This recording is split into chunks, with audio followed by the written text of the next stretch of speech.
Ready. जय हिंद साथियों, NS Assam rifle academy में आपका स्वागत है। उम्मीद करते हैं आप लोग अच्छे होंगे और अपनी प्रैक्टिस यहाँ पर जारी रखे होंगे। आज हमारा ये सामान्य ज्ञान का प्रैक्टिस सेट रहने वाला है, जो कि विभिन्न प्रतियोगी परीक्षाएं में इसका रोल बहुत ही ज़्यादा रहता है, जिसमें से आपको जीके जीएस मिलेगी। और यहाँ पर जो प्रैक्टिस सेट है ये प्रैक्टिस सेट बीएसएससी मतलब बिहार स्टाफ सिलेक्शन कमीशन का ये प्रैक्टिस सेट है। ठीक है, तो केवल ये बिहार स्टाफ सिलेक्शन तक ही सीमित नहीं है, और भी विभिन्न प्रतियोगी परीक्षाएं हैं, चाहे वो कोई सा भी स्टेट ले लीजिए। स्टेट लेवल में इस परीक्षा में जो भी प्रश्न दिए रखे हैं, ये प्रश्न पूछे गए हैं। चाहे वो एसएससी ले लीजिए, उसमें भी इस प्रैक्टिस सेट से प्रश्न देखने के लिए मिले हैं। तो इस प्रकार से ये प्रैक्टिस सेट आपके लिए बहुत ही ज़्यादा महत्वपूर्ण हो जाता है। तो चलते हैं हम बिना किसी देरी के साथ सीधे से अपने प्रैक्टिस सेट की ओर, और इसमें देखेंगे जो प्रैक्टिस सेट में जो सामान्य ज्ञान का प्रैक्टिस सेट है, इसमें से जो हमें क्वेश्चन मिलेंगे वो किस किस टॉपिक से देखने के लिए मिलेंगे। और जितने भी क्वेश्चन हैं ये 4 से 5 बार कहीं ना कहीं किसी ना किसी एग्ज़ाम में ज़रूर देखे गए हैं। तो देखिए, जैसे कि यहाँ पर फर्स्ट ही क्वेश्चन हमारा यहाँ पर लिखा हुआ है कि निम्नलिखित में से कौन सा पुरातात्विक स्थल की सिंधु घाटी सभ्यता से संबंधित नहीं है। ऑप्शन है इसमें रोम है, लोथल है, बालाकोट है या कालीबंगा है। तो यहाँ पर जो बालाकोट, कालीबंगा और यहाँ पर लोथल, ये तीनों सिंधु घाटी सभ्यता से संबंधित हैं। लेकिन जो हमारा ऑप्शन ए है ये रोम की सभ्यता है, इससे ये रोम की सभ्यता ये है, तो ये अलग हो जाएगा। ठीक है, ये रोम है, ये किसकी सभ्यता है, ये इटली की सभ्यता है। ठीक है, तो इसका मतलब ये ही अलग होगा। बालाकोट, लोथल, कालीबंगा सिंधु घाटी सभ्यता के प्राचीन महत्वपूर्ण स्थान है। लोथल वर्तमान में ये कहाँ पर है, ये गुजरात में है, और यहाँ पर जो बंदरगाह के रूप में यहाँ पर विकसित है। और कालीबंगा ये कहाँ पर है, जो कालीबंगा यहाँ पर ये दे रखा है, ये कहाँ पर है, ये वर्तमान में हनुमानगढ़ मतलब राजस्थान के निकट में स्थित है। ठीक है, तो इस तरह से इसमें जो हमारा विकल्प होगा वो रोम सिंधु घाटी सभ्यता का स्थल नहीं है, ये रोम इटली की राजधानी है। ठीक है, तो इसका मतलब हमारा ऑप्शन नंबर ए एकदम सही जवाब जाके बनेगा। ठीक, ये हमारा सही जवाब हो जाएगा। अगला प्रश्न है, और अगला प्रश्न इसमें देखो क्या कहा गया है कि द्वितीय बौद्ध परिषद कहाँ पर हुई थी। मतलब महात्मा बुद्ध की जो 4 संगीतियाँ हुई थी हम लोग पढ़ते हैं, उसमें से इसमें सेकंड के बारे में पूछा गया है कि जो सेकंड वाली बौद्ध संगीति हुई थी ये किस जगह पर हुई थी। क्या इसमें पाटलिपुत्र में हुई थी, या वैशाली में, या राजगृह में, या फिर कुंडलवन में। ठीक, तो इसमें हमारा ऑप्शन बनेगा जाकर बी, ये हुई थी सेकंड, और इसका टाइम क्या था 383 ईसा पूर्व में हुई थी। ठीक है, ये 383 ईसा पूर्व में हुई थी। ठीक, पहली कहाँ हुई थी, तो पहली हुई थी ये कहाँ हुई थी, ये फर्स्ट राजगृह में हुई थी, सेकंड यहाँ पर वैशाली में हुई थी, और थर्ड हुई थी हमारी पाटलिपुत्र में। ठीक, यहाँ पर थर्ड पाटलिपुत्र में, और चौथी कहाँ हुई थी, चौथी हुई थी ये कश्मीर में, कुंडलवन कश्मीर में। ठीक है, अगला प्रश्न है, कह रहा है कि भारतीय कांग्रेस के पहले अंग्रेज अध्यक्ष कौन थे। तो इसमें ऑप्शन है हमारा ए ओ ह्यूम है, विलियम बेडरबर्न है, जॉर्ज यूल है, या फिर लॉर्ड मिंटो है।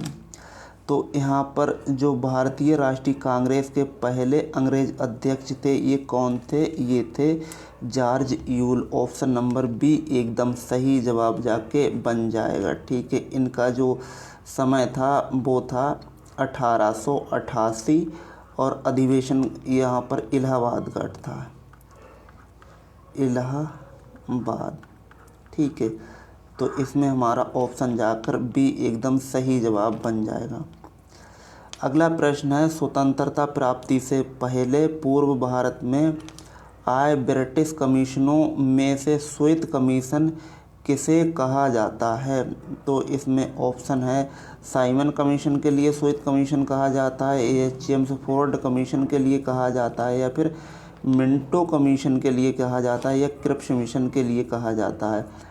तो इसमें हमारा ऑप्शन जाके बनेगा पहला, ये साइमन कमीशन के लिए ही कहा जाता है। ठीक है, अच्छा, साइमन कमीशन भारत में कब आया था? तो ये 1927 में यहाँ पर जो साइमन कमीशन है वो आया था। ठीक, अगला प्रश्न पर चलते हैं और अगला प्रश्न हमारा इसमें दे रखा है, कह रहे हैं ब्रिटिश भारत के किस गवर्नर जनरल ने भारतीय, एक मिनट, यहाँ पर लिखा है, कहा गया है कि ब्रिटिश भारत के किस गवर्नर जनरल ने स्थानीय सरकार की स्थापना के लिए पहले की थी? तो यहाँ पर हमारा ऑप्शन है, यहाँ पर है लॉर्ड लिटिन है, लॉर्ड कर्जिन है, या फिर लॉर्ड रिपन है, या फिर लॉर्ड इरविन है। तो यहाँ पर हमारा जो जवाब है ऑप्शन यहाँ पर हमारा सी एकदम सही जवाब जाके बनेगा, लॉर्ड रिपन। अच्छा, लॉर्ड रिपन है, ये कौन है? ये लॉर्ड रिपन ने सर्वप्रथम समाचार पत्र की स्वतंत्रता को बहाल करते हुए 1882 में वर्नाकुलर प्रेस एक्ट को समाप्त कर दिया था। ठीक है, और लॉर्ड रिपन का सर्वाधिक महत्वपूर्ण कार्य है वो स्थानीय सुशासन की शुरुआत है, जिसकी संवैधानिक बुनियाद स्वतंत्रता के बाद यहाँ पर ये 73वें और 74वें संविधान अधिनियम 1992 में रखी गई थी। ठीक है, तो इस तरह से हमारा जो ऑप्शन है यहाँ पर सी एकदम सही जवाब जाके बनेगा। अगला प्रश्न यहाँ पर दिया रखा है, कह रहे हैं रविंद्रनाथ टैगोर ने निम्नलिखित में से किस देश का राष्ट्रीय गान लिखा था? ऑप्शन है यहाँ पर चीन है, म्यांमार है, भूटान है, या फिर बांग्लादेश है। तो यहाँ पर हमारा ऑप्शन जाके बनेगा बांग्लादेश। ठीक, ऑप्शन यहाँ पर डी एकदम सही जवाब जाके बन जाएगा। ठीक है, बांग्लादेश इसमें बनेगा। रविंद्रनाथ टैगोर ने बांग्लादेश का राष्ट्रीय गान लिखा था और बांग्लादेश का राष्ट्रीय गान आमार सोनार बांग्ला है, जिसे 1905 में बंगाल के पहले विभाजन के समय लिखा गया और 1971 के बांग्लादेश के विभाजन के दौरान इसे बतौर राष्ट्रीय गान स्वीकार किया गया था। यह बांग्लादेश की भाषा में ही लिखा गया है। ठीक, चलते हैं हम अपने अगले प्रश्न पर और अगला प्रश्न हम स्क्रीन पर देखते हैं। इसके लिए हम हल्का सा बड़ा करते हैं और इसमें देखो कहाँ से प्रश्न आए हैं। यहाँ पर कहा गया है कि विलियम बेंटिंक द्वारा निम्नलिखित में से किस सुधार उपाय को लागू नहीं किया गया था? हिस्ट्री से क्वेश्चन है। यहाँ पर क्या है? यहाँ पर है दास्ता का अंत नहीं किया गया था, या ठगों का दमन नहीं किया गया था, या फिर सती प्रथा का अंत नहीं किया गया था, और डी ऑप्शन है धर्म में परिवर्तन के कारण असमर्थताओं को दूर करना। तो यहाँ पर जो हमारा ऑप्शन है वो ठगी का दमन इनके द्वारा नहीं किया गया था। अगला प्रश्न है, इनमें से कौन सा देश द्वितीय विश्व युद्ध के दौरान धुरी राष्ट्रगुट का सदस्य नहीं था? ऑप्शन है हमारे पास में जापान, चीन है और इटली है और जर्मनी है। तो यहाँ पर जो हमारा ऑप्शन है वो सी एकदम सही जवाब जाके बन जाएगा। यहाँ पर चाइना। ठीक, चीन को ही चाइना कहते हैं।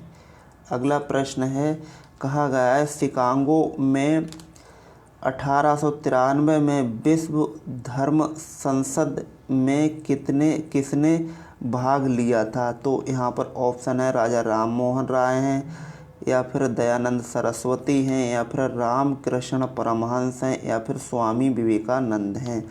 तो यहाँ पर जो हमारा ऑप्शन है वो बी एकदम सही जवाब जाके बन जाएगा। ठीक है, यहाँ पर स्वामी विवेकानंद जी हैं।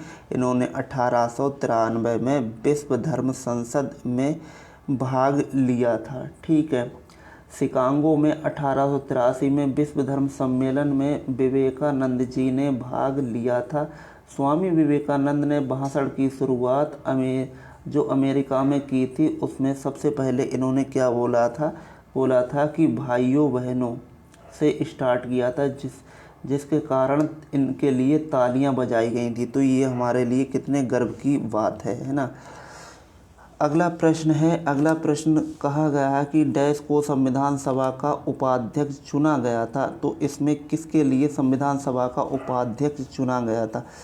ऑप्शन है यहाँ पर राधा कृष्णन के लिए, BR अम्बेडकर के लिए, या फिर राजेंद्र प्रसाद के लिए, या HC मुखर्जी के लिए।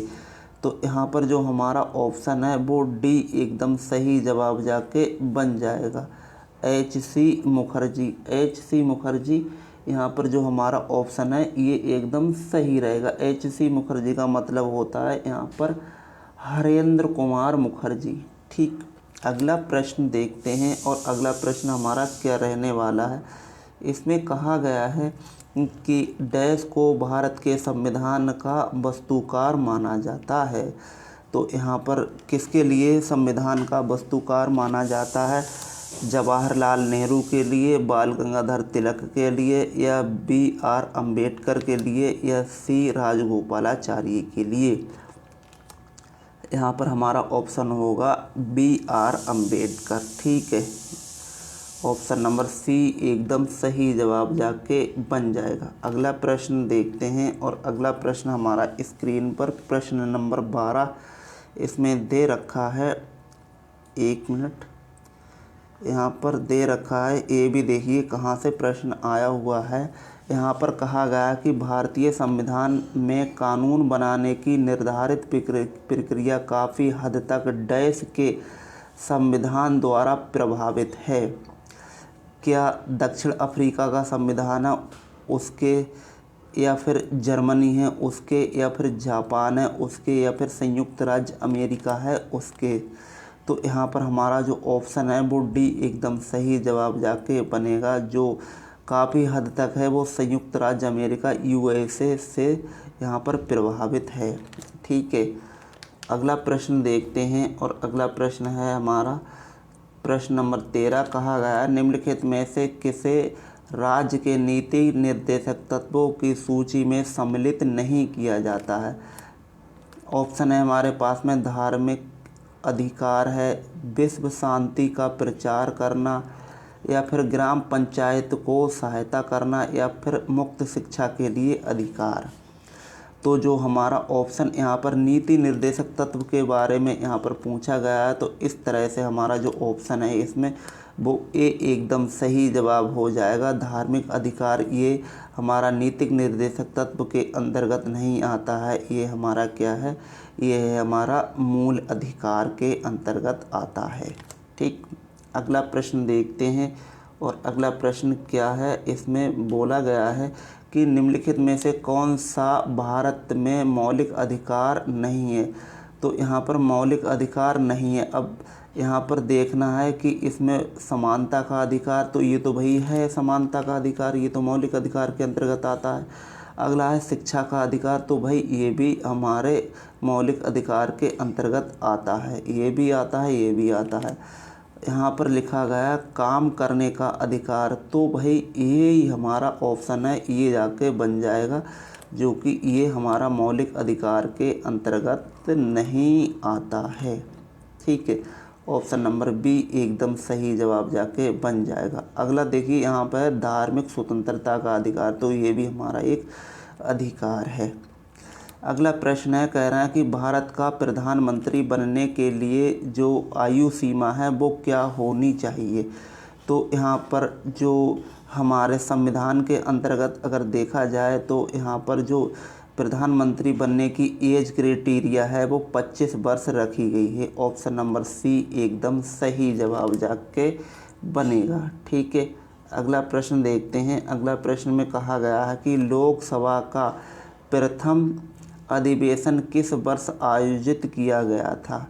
तो यहाँ पर हमारे ऑप्शन हैं 1949, 1955, 1951 या 1952। तो हमारा ऑप्शन यहाँ पर डी एकदम सही जवाब जाके हो जाएगा। जो लोकसभा का प्रथम अधिवेशन है वो कब हुआ था, यहाँ पर 1952 में हुआ था। अगला प्रश्न है, नगर निगम का अध्यक्ष कौन होता है। तो यहाँ पर महापौर, आयुक्त है या फिर खंड विकास अधिकारी है या फिर इनमें से कोई नहीं। तो नगर निगम का जो अध्यक्ष होता है उसे महापौर भी कहते हैं और मेयर भी कहते हैं। ठीक है, ये मेयर भी कहते हैं। ये प्रश्न 2 से 3 बार आया हुआ है, या तो मेयर दे देता है या फिर महापौर दे देता है। अगला प्रश्न देखते हैं, और अगला प्रश्न हमारा स्क्रीन पर ये रहा, प्रश्न नंबर 18। प्रश्न नंबर 18 में देखिए, इसमें कहा गया है कि पहली महिला लोकसभा अध्यक्ष थी। तो भैया इसमें लोकसभा अध्यक्ष पहली महिला कौन थी हमारी, इसमें क्या सुषमा स्वराज थी या प्रतिभा पाटिल थी या फिर सुमित्रा महाजन थी या फिर मीरा कुमार थी। तो पहली महिला यहाँ पर लोकसभा अध्यक्ष कौन रह चुकी हैं, ये रह चुकी हैं option number D Meira Kumar. अगला प्रश्न है, कह रहे हैं कि भारतीय संविधान में वह संशोधन जिसने मतदान की आयु 21 से 18 वर्ष घटाकर कर दी थी। तो कौन सा वो संविधान संशोधन था। तो यहाँ पर 61वां संविधान संशोधन था या फिर 62वां संविधान संशोधन, 42वां या 44वां। तो यहाँ पर हमारा जो ऑप्शन है वो यहाँ पर 61वें संविधान संशोधन के द्वारा जो 21 से 18 वर्ष की एज कर दी गई थी। ठीक, जो हम वोट डालते हैं उसकी। अगला प्रश्न है, कह रहे हैं कि अपनी धुरी पर पृथ्वी के घूर्णन की दिशा होती है, क्या पूर्व से पश्चिम होती है, उत्तर से दक्षिण होती है या फिर दक्षिण से उत्तर होती है या फिर पश्चिम से पूर्व होती है। तो इसमें हमारा जो आंसर है वो बी एकदम सही जवाब जाके बन जाएगा, पश्चिम से पूर्व। ठीक, अगला प्रश्न देखते हैं, और अगला प्रश्न हमारा स्क्रीन पर देखो क्या इसमें है। इसमें देखो बोला गया है कि यहाँ पर कहा गया है प्योंग यांग किस देश की राजधानी है। यहाँ पर मालदीव है, मलेशिया है, मंगोलिया है या फिर उत्तर कोरिया है। हमें इसमें बताना है कि इसमें जो हमारा ऑप्शन है वो क्या होगा। तो यहाँ पर प्योंग यांग जो राजधानी है वो किसकी है, उत्तर कोरिया की। ऑप्शन नंबर डी एकदम सही जवाब जाके बन जाएगा। ठीक, अगला प्रश्न है, कह रहा है कि वायुमंडल की ओजोन परत निम्नलिखित में से किसके द्वारा नष्ट हो रही है। यहाँ पर ऑप्शन है प्रभाव आधारित ऑक्सीडोर के द्वारा या फिर क्लोरोफ्लोरोकार्बन के द्वारा या फिर धूप होगा ना, कोहरा के द्वारा या फिर SO2 के द्वारा। तो यहाँ पर जो हमारा ऑप्शन है वो क्लोरोफ्लोरो के द्वारा ये जो ओजोन परत है ये प्रभावित हो रही है। ठीक है, ऑप्शन नंबर बी एकदम करेक्ट हमारा आंसर हो जाएगा। अगला प्रश्न है, कह रहे हैं कि यहाँ पर भारत की मुख्य भूमि का दक्षिणतम अक्षांश क्या होगा। देखो यहाँ पर दक्षिणतम अक्षांश का मतलब ये दिशाएं हमारे पास में दे रखी हैं। ठीक है, ये दिशाएं, ये उत्तर दिशा हो गई, ये दक्षिण दिशा हो गई और ये पूर्व की दिशा हो गई, यहाँ पर पश्चिम की दिशा हो गई और ये हो गई हमारी पूर्व की दिशा। तो यहाँ पर जो पूछा गया है हमसे, ये पूछा गया है इसी के बारे में, और हमसे पूछा किस में गया है, दक्षिण के बारे में पूछा गया कि जो दक्षिण में अक्षांश यहाँ पर डिग्री में ये कितना है। ठीक है, तो ये हमसे जाके यहाँ पर इन्होंने पूछा है। ठीक है, तो हमें इसमें बताना है। ऑप्शन हमारा ए है 37 डिग्री 8 मिनट अक्षांश है, या फिर 8 डिग्री 6 सेकंड अक्षांश है, या फिर 8 डिग्री 4 सेकंड अक्षांश है, या फिर 8 डिग्री 4 मिनट अक्षांश है। तो यहाँ पर जो हमारा दक्षिण का कितना है, ये है 8 डिग्री 4 मिनट।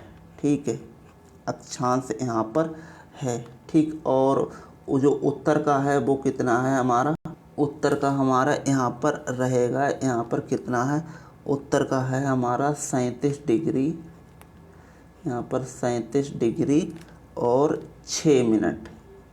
ठीक है, ये 37 डिग्री 6 मिनट का है। अच्छा, अब अगला प्रश्न देखते हैं कि अगला प्रश्न हमारा स्क्रीन पर क्या रहने वाला है।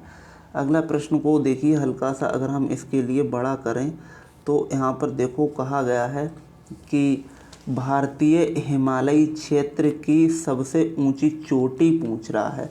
देखो भारतीय पूछ रहा है, भारत में ही पूछ रहा है, तो हिमालय की सबसे ऊंची चोटी और भारत में होनी चाहिए, तो कौन है वो, ये है कंचनजंगा। ऑप्शन नंबर ए एकदम सही जवाब जाके हो जाएगा। और कंचनजंगा ये कहाँ पर है, ये कंचनजंगा है हमारी, ये कहाँ पर, सिक्किम में।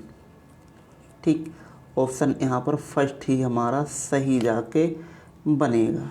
अगला प्रश्न है, कह रहे हैं कि गोदावरी का उद्गम स्थल किस राज्य में है। तो यहाँ पर हमें बताना है जो नदी है गोदावरी, इसका स्थल का किस राज्य में है।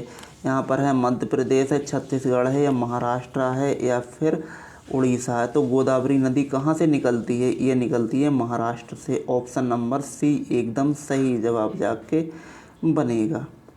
अगला प्रश्न है, कृष्णा नदी जल विवाद से संबंधित राज्य इसमें से कौन से हैं।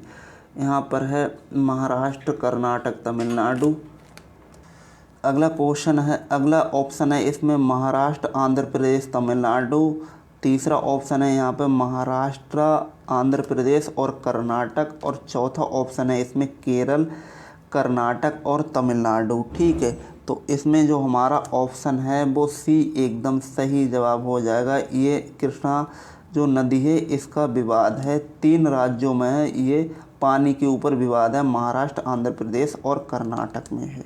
ठीक, अगला प्रश्न देखते हैं, और अगला प्रश्न हमारा 27वां नंबर है। कह रहे हैं कारक जो जलवायु को प्रभावित नहीं करता वह अक्षांश है, समुद्र से दूर है, पृथ्वी की परिभ्रमण गति है, पृथ्वी की परिक्रमण गति है। ठीक है, तो इसमें हमें बताना है कि इसमें हमारा ऑप्शन क्या रहने वाला है।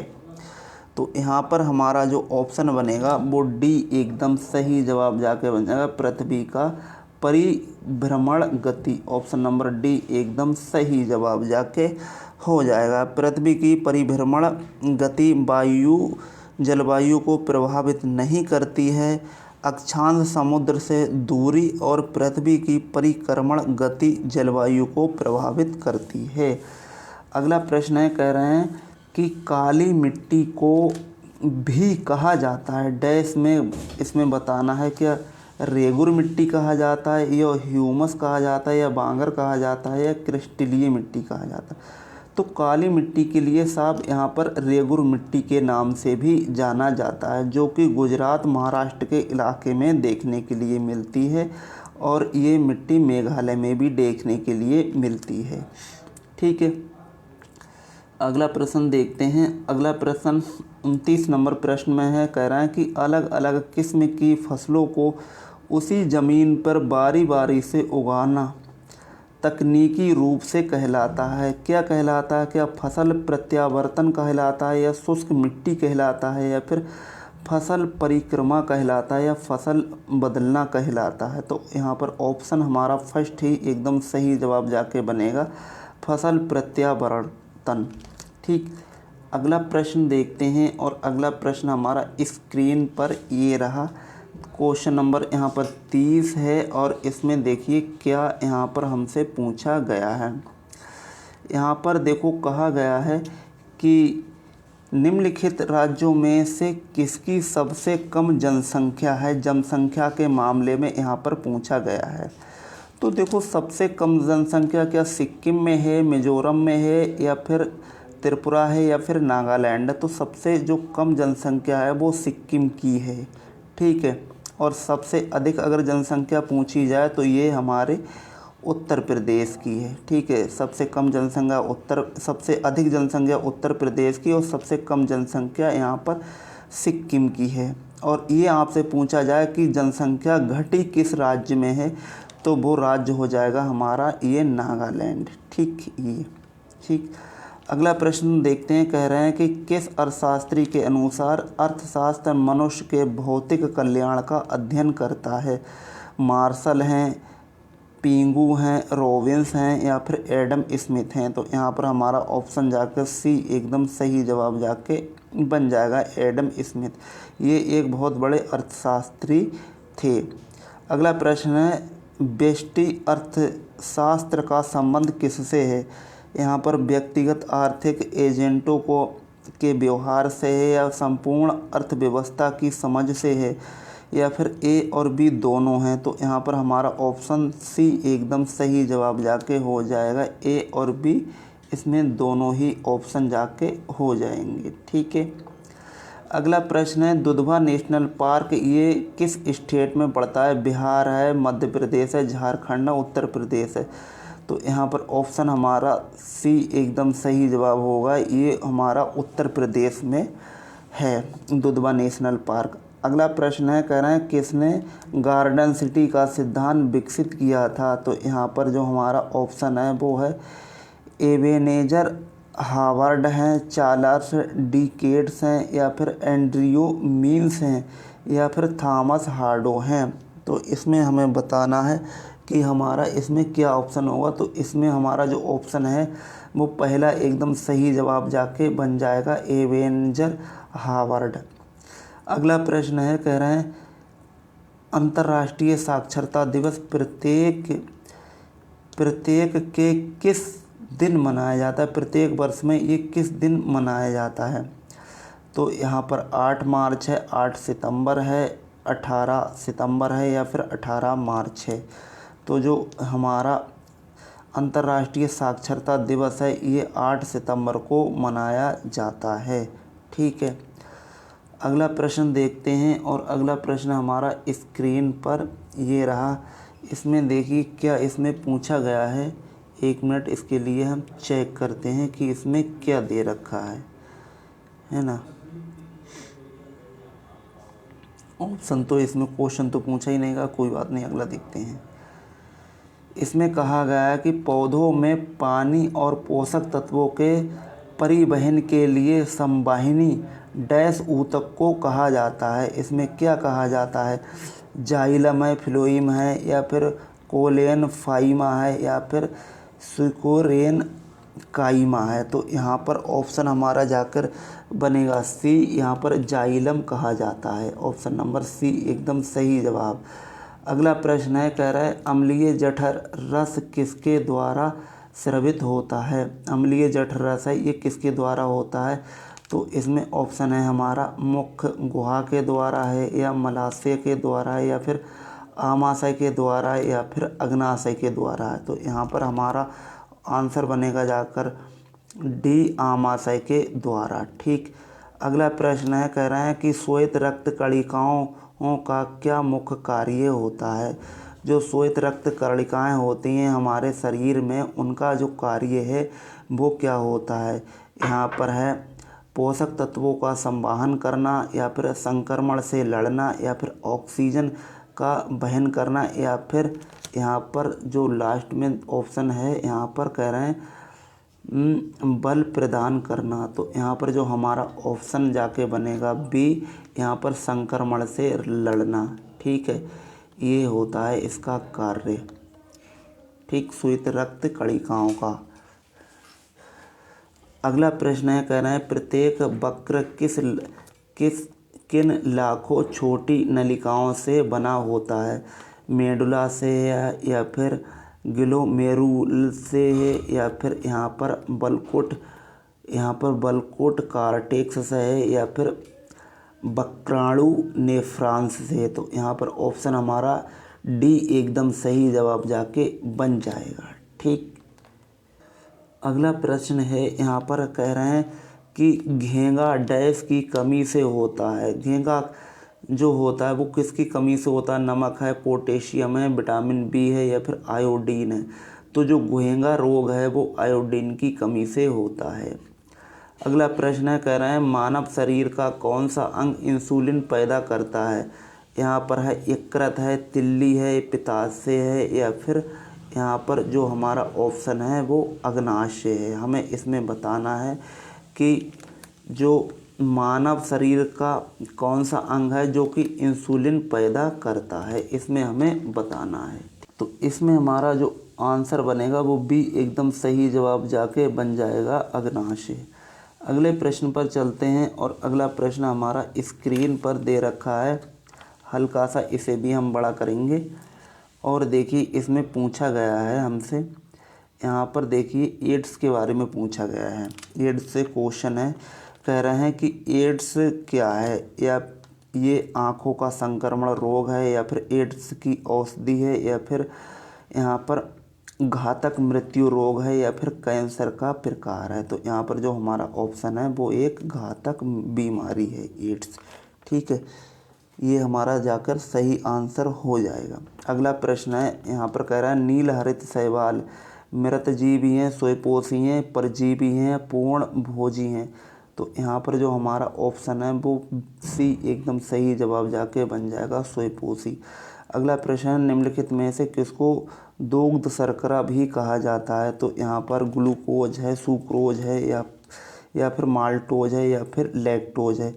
तो दूध शर्करा लैक्टोज को यहाँ पर कहा जाता है। ऑप्शन नंबर ए एकदम सही जवाब जाके बन जाएगा। ठीक है, अगला प्रश्न है। अगला प्रश्न में देखो कहा गया है कि निम्नलिखित में से कौन सी ग्रीन हाउस गैस नहीं है? नहीं हमें बताना है। तो यहाँ पर है कार्बन डाइऑक्साइड है, मीथेन है या फिर सल्फर डाइऑक्साइड है या फिर इसमें नाइट्रोजन है। तो इसमें हमारा जो ऑप्शन बनेगा जाकर वो बी एकदम सही जवाब जाके हो जाएगा। यहाँ पर क्या होगा? Sulphur dioxide. ये क्या है? ये ग्रीन हाउस नहीं है, बाकी ये सभी ग्रीन हाउस गैसें हैं। अगला प्रश्न है, कह रहे हैं कि निम्नलिखित में से कौन सी सदिश मात्रा है या सदिश राशि है? तो यहाँ पर प्रतिबल है, दबाव है या फिर ऊर्जा है या फिर यहाँ पर कार्य है। ठीक है, तो इसमें हमें बताना है। तो इसमें हमारा ऑप्शन है ये क्या हो जाएगा? प्रतिबल। ऑप्शन नंबर ए एकदम सही जवाब जाके बन जाएगा। अगला प्रश्न है, 1 नैनोमीटर किसके बराबर होता है?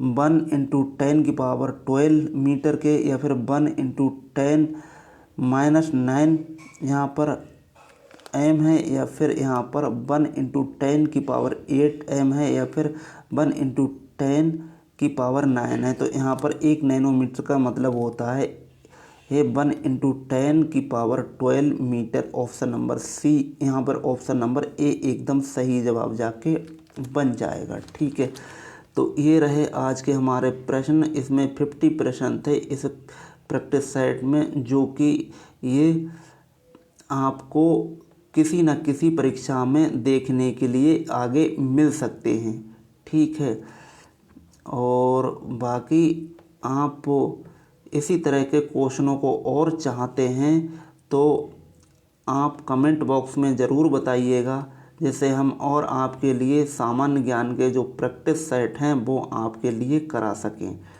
ठीक है, क्योंकि ये प्रश्न ऐसे प्रश्न हैं कि आपको किसी न किसी एग्ज़ाम में आगे भी मिलते रहेंगे। ठीक, और जो भी हमारे इस चैनल पर नए हैं तो चैनल को सब्सक्राइब कीजिए, शेयर कीजिए और लाइक भी कीजिए। और जो भी हमारी ये वीडियो देख रहे हैं तो इससे पहले हमने जो प्रैक्टिस सेट यहाँ पर सामान्य ज्ञान के कराए थे, आप एक बार उनको अवश्य देखिएगा जाकर, आपको बहुत ही ज़्यादा लाभ मिलने वाला है। ठीक, तब तक के लिए धन्यवाद। जय हिंद, जय भारत। आपका दिन शुभ हो।